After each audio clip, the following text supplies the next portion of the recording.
कर्नाटक में सीएम पद को लेकर चल रही दावेदारी पर खींचतान अब खत्म हो गई है। कांग्रेस आलाकमान ने ये बात साफ कर दी है कि कर्नाटक के अगले सीएम सिद्धारमैया होंगे और हो सकता है कि सिद्धारमैया 20 मई को शपथ भी ग्रहण कर ले। लेकिन ऐसे में रेस में सबसे आगे चल रहे डीके शिव कुमार को बड़ा झटका लगा है, जो लगातार अपनी दावेदारी पेश कर रहे थे। अब सवाल ये है कि आखिर वो कौन से फैक्टर्स रहे जो डीके शिव कुमार के खिलाफ गए और सिद्धारमैया ने कैसे उनका खेल बिगाड़ दिया। डीके शिव कुमार कर्नाटक के सबसे अमीर नेताओं में शामिल हैं। उनके खिलाफ आय से अधिक संपत्ति और भ्रष्टाचार के कई मामले दर्ज हैं।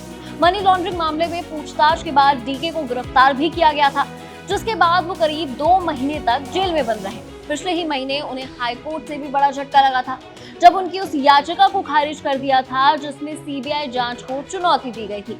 ईडी उन्हें लगातार दिल्ली पूछताछ के लिए बुलाती रही। चुनाव से पहले कोर्ट से उन्हें राहत मिली थी। ये सभी मामले भी डीके शिव कुमार के सीएम बनने के रास्ते में रोड़ा बने, क्योंकि कांग्रेस को इस बात का खतरा था कि डीके के सीएम बनने के बाद उन पर केंद्रीय एजेंसियों का शिकंजा और कस सकता है, जिसका पार्टी को आने वाले चुनावों में नुकसान झेलना पड़ सकता है। डीके शिव कुमार का मुख्यमंत्री की रेस में पिछड़ने का दूसरा बड़ा कारण था उनका सीमित जनाधार, क्योंकि डीके वोकलिंगा समुदाय से आते हैं। ऐसे में उनकी समुदाय पर काफी अच्छी पकड़ है। खासतौर पर ओल्ड मैसूर में डीके का बड़ा जनाधार है। लेकिन इसके अलावा डीके का जलवा बाकी इलाकों में नहीं है। बाकी किसी भी समुदाय का समर्थन डीके के पक्ष में नहीं है। वहीं उन्हें रेस में पछाड़ने वाले सिद्धारमैया का जनाधार लगभग सभी तबकों में है। खासतौर पर वो दलितों और पिछड़ों के बीच काफी हिट रहे हैं। कर्नाटक में भी डीके शिव कुमार ने पार्टी के लिए काफी मेहनत की है, लेकिन जहां तक विधायकों पर पकड़ की बात है, उसमें वो काफी पीछे हैं। बताया गया कि डीके के पास करीब 40 विधायकों का ही समर्थन था।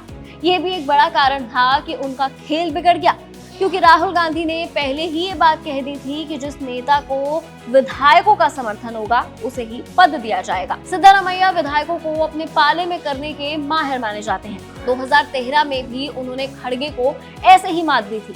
इस बार भी सिद्धारमैया के पास करीब 90 विधायकों का समर्थन है। डीके शिव कुमार का राजनीतिक करियर भी उनके सीएम नहीं बनने की बड़ी वजह है। भले ही वो देवेगौड़ा के परिवार को हर बार मात देने में कामयाब रहे हों, लेकिन उनके प्रतिद्वंदी सिद्धारमैया राजनीति के अनुभवी भी हैं और उनसे एक कदम आगे भी खड़े हैं। साल 2004 में ही कांग्रेस जेडीएस गठबंधन सरकार में सिद्धारमैया को डिप्टी सीएम बनाया गया था। इससे पहले उन्होंने जेडीएस के लिए एक बड़े नेता के तौर पर काम किया। वहीं कांग्रेस में शामिल होने के बाद उनकी आइंदा यानी मुस्लिम, दलित और पिछड़े वर्ग में पॉलिटिक्स काफी पॉपुलर रही। इसके बाद सिद्धारमैया कर्नाटक के दूसरे ऐसे सीएम बने जिसने 5 साल का कार्यकाल पूरा किया। यानी कुल मिलाकर सरकार चलाने का अनुभव और राजनीतिक दांव पेच के मामले में डीके शिव कुमार पिछड़े नजर आए। खैर, ये तो मोटी मोटी वो बात हुई जो राजनीतिक विश्लेषक बताते हैं, लेकिन 10 जनपद में बीते कुछ दिनों में क्या हुआ, अंदर की बात क्या है, ये तो वही जाने।